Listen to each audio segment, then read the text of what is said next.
Hey everyone, it's Jean C here. First off, a huge thank you to my lovely audience for all your support. You guys are amazing. Seriously, I appreciate each and every one of you. And guess what? I've made a Discord server just for you all, so come hang out, chat, and have some fun. The link is in the description, pinned comment, and post section, so no excuses. Now let's dive into today's topic because I've got some exciting Wuthering Waves leaks for you. But before we get too hyped, remember, these are leaks. Things might change before the official release, whether it's tweaks, reworks, or even complete removals. So take everything with a grain of salt. That being said, if even half of this turns out to be real, we're in for some incredible new characters with jaw-dropping mechanics. Let's start with Cartethiya, and trust me, she sounds absolutely insane. Cartethiya is an AERO erosion DPS built for fluid, high-speed combat. The most exciting part? She can cast her Resonance Liberation twice. That's right, 2 separate liberation phases, something we rarely see. Before even activating it, Cartethiya enters Cartethiya mode, where she wields a rapier and moves with graceful, dance-like precision, like an elegant but deadly ballerina of destruction. But the real game changer happens when she triggers her first liberation. She transforms into fleur-de-lis mode, where she floats above the ground, and a hovering sword follows her, automatically attacking enemies. This transformation boosts her attack range, speed, and damage, making her an unstoppable force. Now, let's talk about her liberation animations, because wow! During her first liberation, a sword pierces her chest, and she grows horns. Yes, actual horns. Whether it's a lore connection or a dramatic power surge, we don't know yet, but it's giving untouchable queen energy. Then, in her second liberation, she ascends into the air and unleashes a massive energy slash, slicing through everything. The sheer power and visual intensity of her attacks make her one of the most stunning characters in the game. If you love high-speed swordplay and dramatic transformations, she's definitely one to watch. Now let's talk about Rover. Rover isn't just a supportive healer, they can also dish out serious damage. Whenever they cast Resonance Liberation or Zephyr's Grace, they heal the team and inflict wind erosion on enemies. Rover's basic attacks?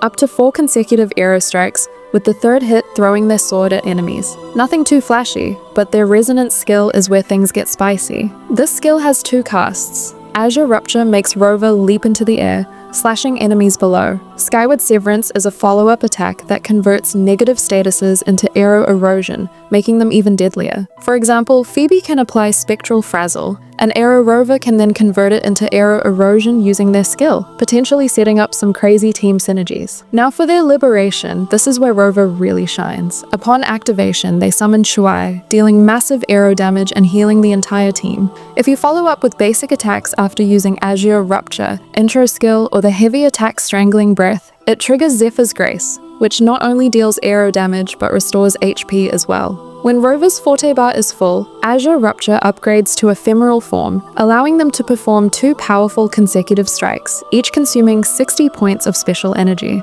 They can store up to 120 points, which can be replenished by landing basic attacks, using Zephyr's Grace, or casting their intro skill. Upon switching to another resonator, all team members gain Eroding form for 30 seconds, which boosts the stagger limit of negative statuses like AERO erosion. For Rover's inherent skills, Drifting Dust Passage increases attack by 20% for 10 seconds after using their intro skill. Boundless Wind increases Resonance Liberation healing by 20%. Now, let's move on to Zani, a Spectro-Frazzle DPS with a 2-stage Resonance Liberation just like Cartethiya. Zani's entire kit revolves around building and consuming Spectro-Frazzle stacks to deal devastating damage. In her normal state, she applies small Spectro-Frazzle stacks with every attack. Once she enters Liberation mode, she starts consuming those stacks, unleashing ridiculous amounts of damage. But what makes her even cooler? Her character model actually changes as she fights, similar to Changli's outfit transformation. As she gains power, her appearance shifts, reflecting her unleashed strength. Just like Cartethiya, Zani's Resonance Liberation can be activated twice. First liberation?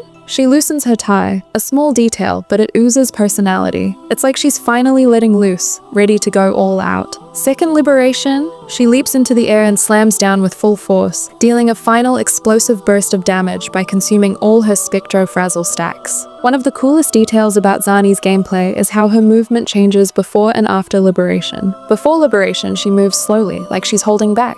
After liberation, she becomes lightning fast and fluid, like she's finally broken free. This dynamic transformation makes her not only fun to play, but visually striking too. With all of these leaks, it's clear that Wuthering Waves is taking character design to a whole new level. If these descriptions hold true, we could be looking at some of the most stylish, high energy, and exciting characters in the game. So what do you think? Are you most hyped for Cartethiya's rapier combat, Rover's healing and aero damage, or Zani's Spectro Frazzle burst power? Let me know in the comments. That's all the juicy info I have for today. If you love Wuthering Waves leaks, guides, and updates, don't forget to like and subscribe to Jency's channel. You won't want to miss what's coming next. Thanks for watching, and I'll see you in the next video.